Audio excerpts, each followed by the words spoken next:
मैं हूं मुमताज, आप देख रहे हैं DSPC न्यूज। देखेंगे ताजा खबरें विस्तार से।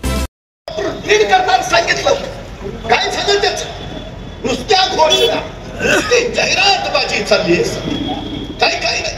आता सुद्धा हे दिल्लीपती महाराष्ट्र विधानसभेसाठी महाराष्ट्रात गिरट्या घालताय, रोज नव्या नव्या घोषणा करतायत, रोज नवी नवी आश्वासनं देतायत। त्यांना सरळ सांगा, नव्या आश्वासनांचं राहू द्या, आधी जुन्या आश्वासनांचं बघू। तुम्ही काळा पैसा परत आणण्याची गॅरंटी दिली होती, काय झालं त्याचं? तुम्ही प्रत्येकाच्या खात्यावर 15 लाख जमा करणार होता, काय झालं त्याचं? 2022 पर्यंत तुम्ही प्रत्येकाला पक्की घरं देणार होता, काय झालं त्याचं? तुम्ही वर्षाला 2 कोटी रोजगार देणार होता, काय झालं त्याचं? तुम्ही अरबी समुद्रात छत्रपती शिवाजी महाराजांचं स्मारक उभा करणार होता, काय झालं त्याचं? हिंदू मिल मध्ये डॉक्टर बाबासाहेब आंबेडकरांचं स्मारक उभा करणार होता, काय झालं त्याचं? मराठा समाजाला तुम्ही आरक्षण देणार होता, काय झालं त्याचं? धनगर समाजाला आरक्षण देतो म्हटलेलं, काय झालं त्याचं? काय झालं मेक इन इंडियाचं? काय झालं स्मार्ट इंडियाचं? काय झालं शायनिंग इंडियाचं? काय झालं आत्मनिर्भर भारताचं? काय झालं डिजिटल इंडियाचं? काय झालं स्मार्ट सिटींचं? काय झालं आदर्श गावांचं? काय झालं यात?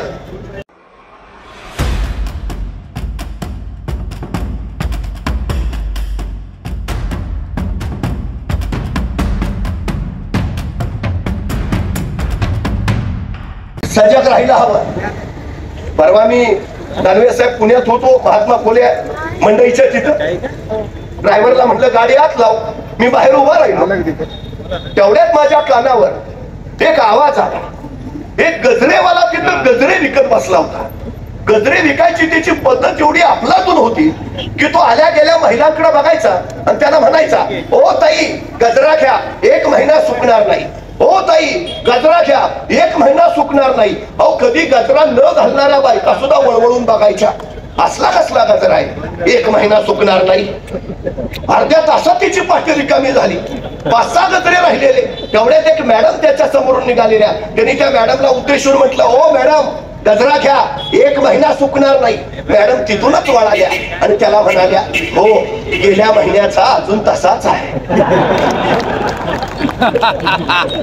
आता हे येतील भाजपवाले, हे देतो ते देतो, 15 लाख खात्यावर जमा करतो। सरळ सांगा, मागच्या वेळेस हे अजून तसेच आहे। बरोबर आहे। ह्यांची आश्वासनं म्हणजे लबाडा घरची अवतान, ती कधीच हाताला लागणार नाही। सजग आणि सावध आम्हाला त्यासाठी राहायचं आहे। काय परिस्थिती करून टाकली ते तरुण पोरांची, उद्योग सगळे गुजरातला घेऊन नेले, इथल्या तरुणांच्या तोंडचा घास पळवला यांनी। काय परिस्थिती आहे महाराष्ट्रातल्या तरुणांची? परवा पोलीस भरती निघाली, जागा 6000, अर्ज झाले 7 लाख। शासनाच्या 3 विभागाच्या भरत्या निघाल्या, जागा 23,000, अर्ज झाले 35 लाख।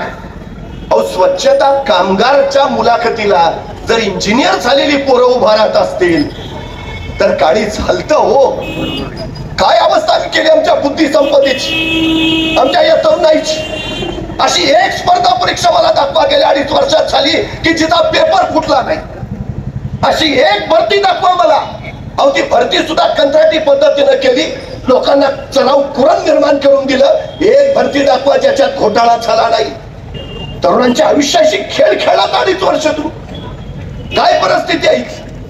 रोज महाराष्ट्रात 1 ते 2 तरुण बेरोजगारीमुळे आत्महत्या करतो। रोज 42% पोरं बेरोजगार आहेत, 42%। परवा एका चौकात एक तरुण उभा राहिलेला आणि मोठमोठ्यानं सांगत होता, हे सरकार बिनकामाचं आहे, या सरकारनं आमचा रोजगार घालवला, या सरकारनं बेरोजगारी आणली, या सरकारनं महागाई वाढवली, माणसं गोळा झाली। तसा त्याला अधिकच ताव चढला, सरकार बिनकामाचं, बेरोजगारी वाढवली, महागाई वाढवली। तेवढे पोलीस आले, पोलिसांनी त्याला धरला आणि पोलीस स्टेशनला नेला। पोलीस स्टेशनला गेल्यावर त्यांनी विचारलं, मला इथं का आणलंय? तसं ते पोलीस इन्स्पेक्टर म्हटले, तू सरकारच्या विरोधात बोलतोयस म्हणून तुला इथं आणलंय। तसं तो तरुण म्हटला, अहो मी आपल्या सरकारच्या नाही, पाकिस्तान सरकारच्या बद्दल बोलत होतो। तसा तो पोलीस इन्स्पेक्टर म्हटला, तू काय आम्हाला वेडा समजतो का? आम्हाला माहित नाही का कुठलं सरकार बिनकामाचं आहे ते? आम्हाला माहित नाही का कुठल्या सरकारने बेरोजगारी वाढवली ते? आम्हाला माहित नाही का कुठल्या सरकारने महागाई आणली ते? अहो सगळ्यांना सगळं माहिती आहे, ये पब्लिक है, सब जानती है. आता विचार आम्ही तो करायला हवा की पुढं काय आमदार बनवायचं. और services, film production, cinematic end television services, audio sound design, art production end service contract, event management, media technical support, provide training to media person and art department and also production houses. पक्षाला विजय करायची निवडणूक नाही, तुमच्या आमच्या भागाचं 5 वर्षाचं भविष्य घडवायची ही संधी आहे. तुमच्या माझ्या उद्याच्या पिढ्यांना कसलं जगणं देणार तुम्ही ते घडवायची ही संधी आहे. हे पहिलं आपल्या लक्षात असू द्या. सगळ्यात महत्वाची गोष्ट आहे तिची. परवा नांदेडमध्ये लोकसभेच्या मतदानाला एक तरुण मतदान करायला गेला आणि मतदान केंद्रात गेल्यावर त्यांनी सोबत आणलेल्या कुऱ्हाडीनं ईव्हीएम मशीनच फोडून टाकली. पोलिसांनी पकडलं. म्हणजे काय ईव्हीएम मशीन फोडलंस? म्हटलं या सरकारमुळे माझा रोजगार गेलाय, या सरकारमुळे मी बेरोजगार झालो म्हणून ईव्हीएम मशीन फोडलं. इतका संताप तरुणांच्या मनात आहे. पण मला सांगा, ईव्हीएमचं मशीन फोडून नोकरी मिळेल का? नाही. मग त्याच ईव्हीएम मशीनचं मशालीचं बटन दाबून बाळासाहेब थोरातांना विजयी करून महाविकास आघाडी जर सत्तेत आणली तर 100% रोजगार मिळेल, 100% नोकरी मिळेल. उद्धवजी ठाकरेंनी वचन दिलंय, माझ्या महाराष्ट्रातला एकही तरुण बेरोजगार राहणार नाही.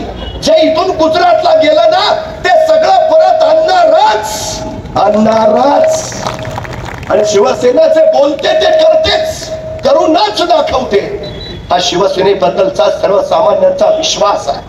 सगळ्यात महत्वाची गोष्ट आहे ती, आज परिस्थिती इतकी बिकट आहे. 62,000 शाळा यांनी खाजगी कंपन्याला देऊन टाकल्या. सरकारी शाळेमध्ये आमची पोरं विनामूल्य शिकतात. आता खाजगी शाळेमध्ये सर्वसामान्य माणूस पैसे देऊन आपल्या पोरांना शिकवू शकेल?